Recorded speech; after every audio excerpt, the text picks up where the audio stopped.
Gauri is the mother of Shri Ganesha.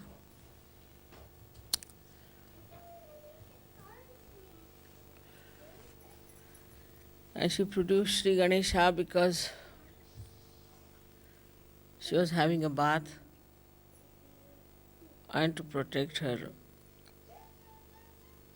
chastity, she created Shri Ganesha. In the same way,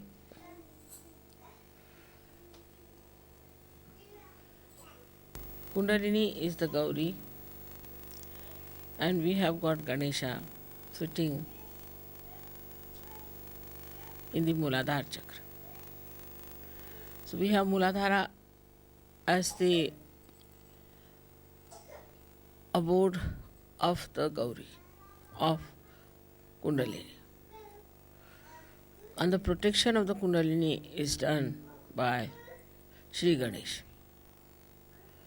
As you know, Shri Ganesha is the deity which is for our innocence. Only Shri Ganesha could be there in that position because, as you know, the pelvic plexus looks after all the excretory functions. And it is Shri Ganesha only who can really stay there without getting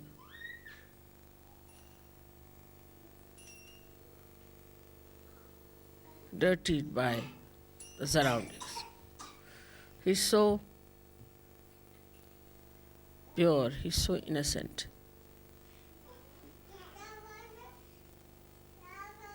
While the Kundalini is the virgin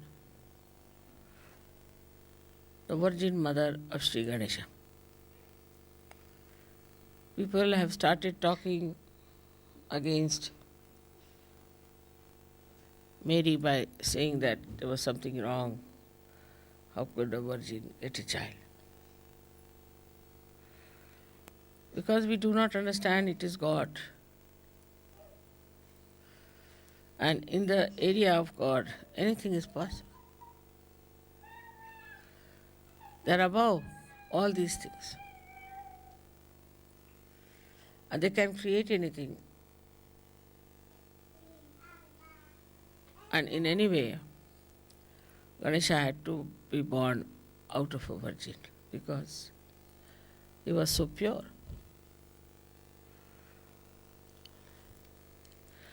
So Kundalini has to be supported by Sri Ganesha. If Sri Ganesha is weak, then Kundalini cannot be supported. Sri Ganesha has to support her in the awakening part, first of all. When the Kundalini is getting awakened, Sri Ganesha stops all the functions that it has to perform. All the functions are stopped. So that you must have seen I sit for 9 hours, 10 hours sometimes. I don't get up.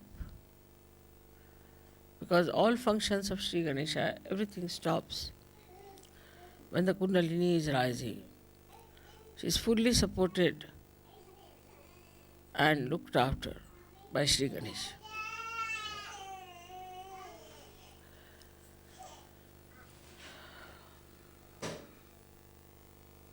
Kundalini is the energy that you know which gives you your ascent.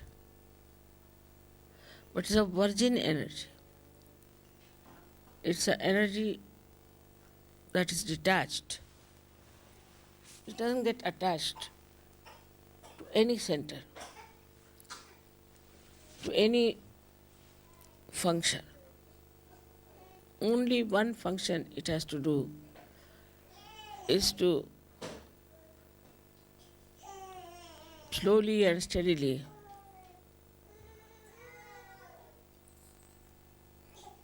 pass through all these centers, nourish them, give them whatever they like, whatever they want, whatever they can bear, and slowly and steadily open the sastra. She's coiled up in 3.5 coils. It has a mathematical significance. Why 3.5 coils? She's, I think in my book I have described about her. But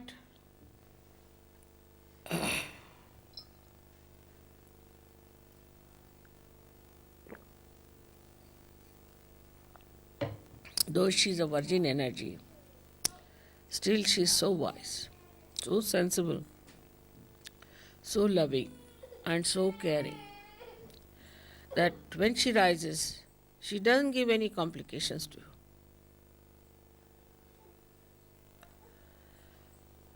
She doesn't even make you feel that she's rising. In some people, she does. When the people are not normal, some obstruction is there, then you do feel. But normally, you do not even feel how she is rising. She goes up in a way automatically, supported by the whole mechanism. When she rises from one center to another center, the lower center first opens for her to enter in, and then it augments. It closes down so that it can keep the Kundalini in its place. Then it goes higher, there again, till it pierces through Sahasrara. This ascending of Kundalini goes on. This is what is Raja Yoga. That is not artificial, something outside, but a spontaneous working of the mechanism is Raja Yoga. As I always say that when you start the motor car, all the mechanism starts working by itself, but by just moving the wheel, you cannot make the car move. In the same way, when the Kundalini is rising, she rises spontaneously and passes through these 6 centers. That time she also at Vishuddhi, she opens the Vishuddhi. And when she emerges through 8, at that time, the tongue is little bit pulled in, just to keep the flow on. This action is called as khechari. So, when people are very deeply in meditation, those who have achieved great heights in meditation,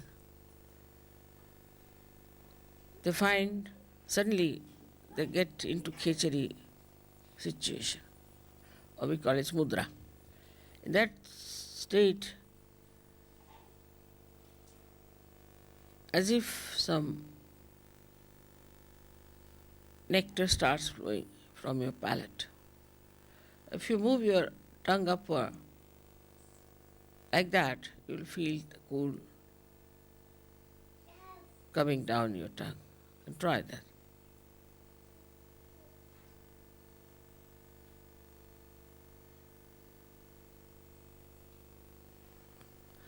Now this we don't have to do when you are in deep meditative state. It starts cooling down your tongue slowly as automatically you get into khechari state.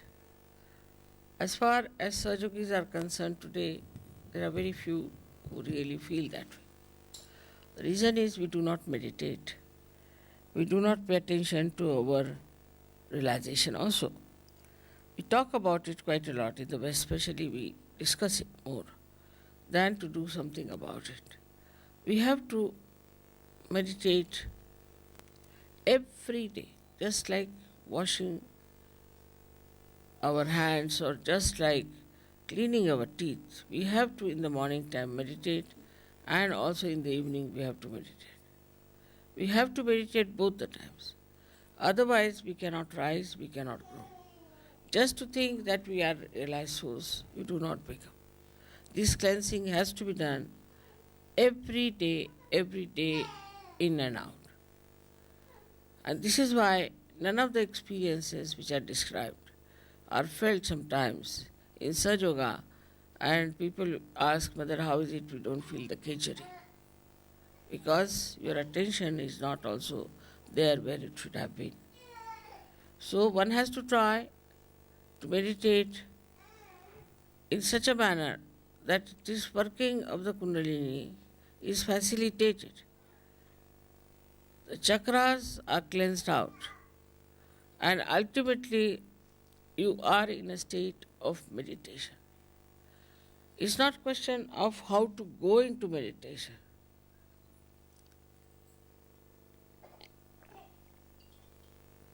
But it's the question how to be in meditation all the time. So as you know that Kundalini, when she reaches the Agya Chakra, and when she opens Agya Chakra, then you can be in thoughtless awareness. Then you don't think.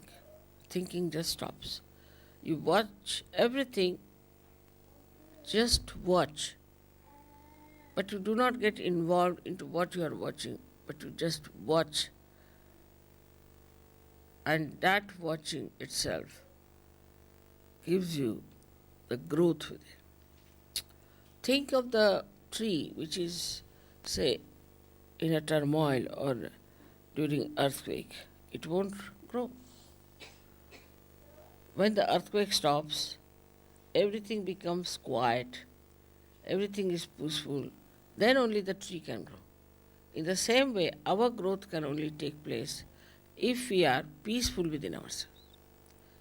So for a Kundalini growing wider and wider and rising higher and higher, first thing is we must have peace within ourselves. But this peace is possible if you can make really peace with others. If you cannot make peace with others who are in Sahaja Yoga, who are in the collective, if you are in a turmoil, this Kundalini can never rise. That is why collectivity is so important. Without collectivity, your Vishuddhi cannot open. And without collectivity, you cannot have the growth of your spirituality. If the growth of the spirituality, as they say, the tree of life is upside down and the roots are in the brain. And this Kundalini has to go and water that brain. As we water the roots, then it starts flowing downward. And that's how you start expanding. When you start expanding, then you touch the depth of your divinity. And once you have touched the depth of your divinity, then you start working it out in such a manner that people will know that you are yogis, you are people of higher realm, you have something great.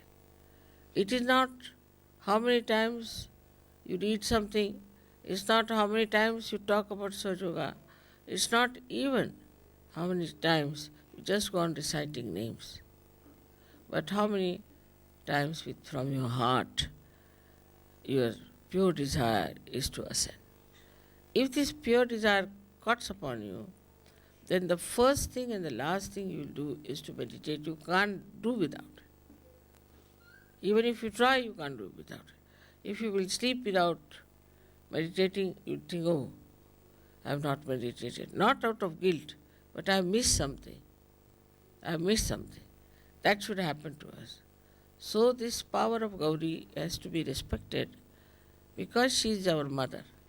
She is our individual mother. She has given us second birth. She is the one who knows all about us. She is so gentle, so kind. How she slowly rises. She doesn't give us trouble. She takes all the trouble of penetrating through these centers and she gives us this second birth. Because she understands everything. She knows everything. She organizes everything She brings forth all the beauty that you are. Once you start developing that beauty within yourself, then you will be surprised how powerful you are. Because all these things are of the same nature. Is the truth that you discover is the same as the beauty, is the same as the joy.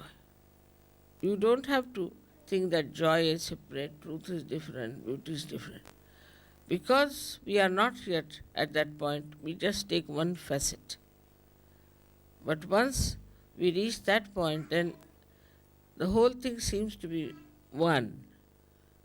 There is no differentiation at all. It's all one.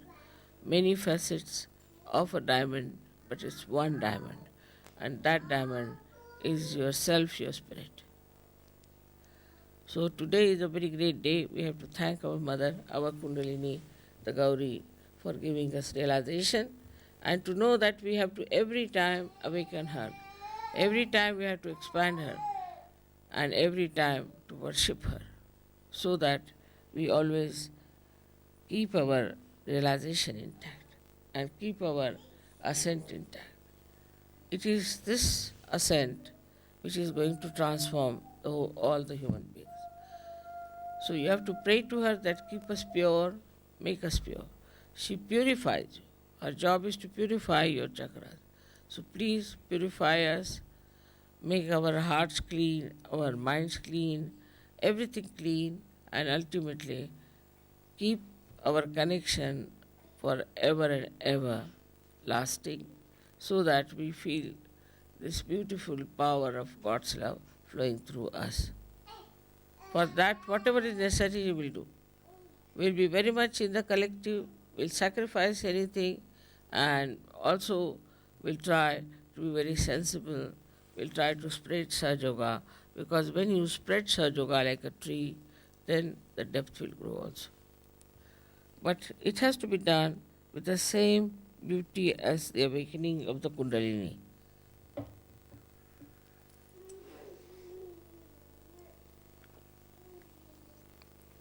She has not troubled you. She has not given any problems to you. So, from that one has to learn that we have to behave in a manner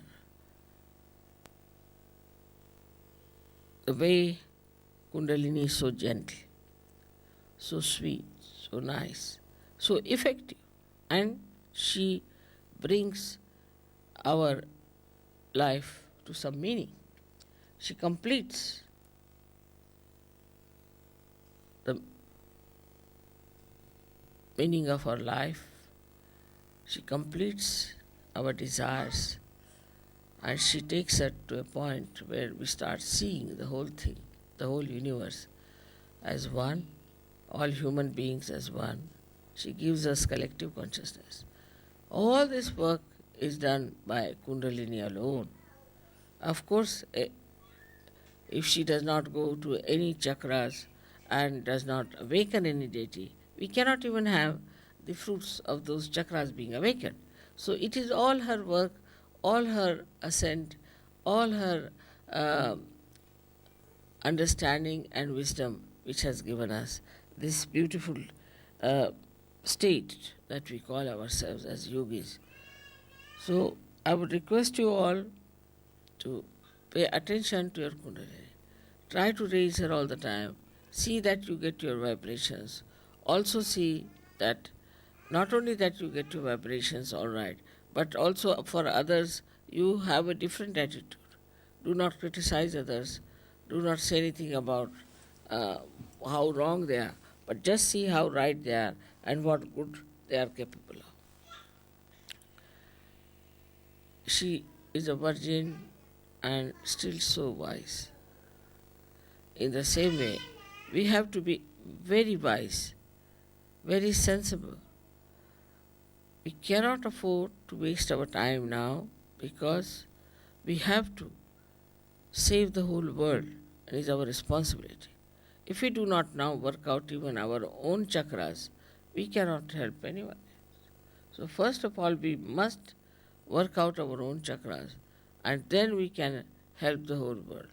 It's not something like a cult or an organization where you just say, I belong to this cult or this organization, so all right, I'll be saved by God. That's not promised in Sahaja Yoga. There's nothing like a ticket to heaven. It has to be worked out. You have to work it out, and work it out with full understanding as to what is this Kundalini is and how she works. May God bless you.